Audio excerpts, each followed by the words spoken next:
This edition of the Ridley Report is brought to you by Freaking.com.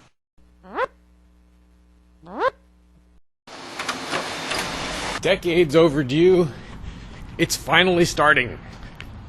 Some semblance of a property tax revolt in New Hampshire. By declaring his controversial home a parsonage or church or something like that, keen radio host Ian Freeman has probably triggered the 3-year countdown to having the home taken.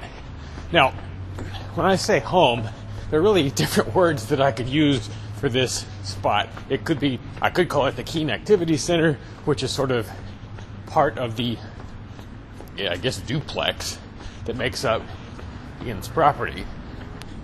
That place is even more controversial than Ian's house. Although, I'm really not sure what all the definitions are here and what all the geographic significance of each part of the property is. And I'm not sure if the Keene Activity Center is part of that, if it's just Ian's house. But anyway, the important thing is there's a property there that's basically going into revolt status. Now, if I understand correctly, this situation is different from what's developing in Grafton, where Free Stater John Cannell owns a church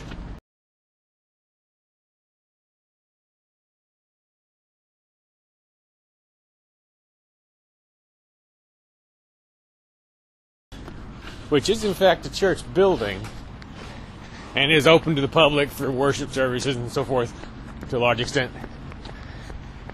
I'm assuming he, kind of went through the normal paces that you go through in terms of paperwork and so forth. I'm not really referring to that as an attempted revolt. Who is the guy in the hat? The man right there stole my phone. What Ian and company are doing, I got the impression from listening to Free Talk Live that they're not even going through the motions of trying to get government approval to be a church or be treated as a church. Anyway, so whichever of these properties or situations inspire you more, I think maybe we have some thinking to do about what kinds of things can or should be done to make sure the government does not have an easy time of it if it comes for them, for these properties. Here are some of my brainstorms.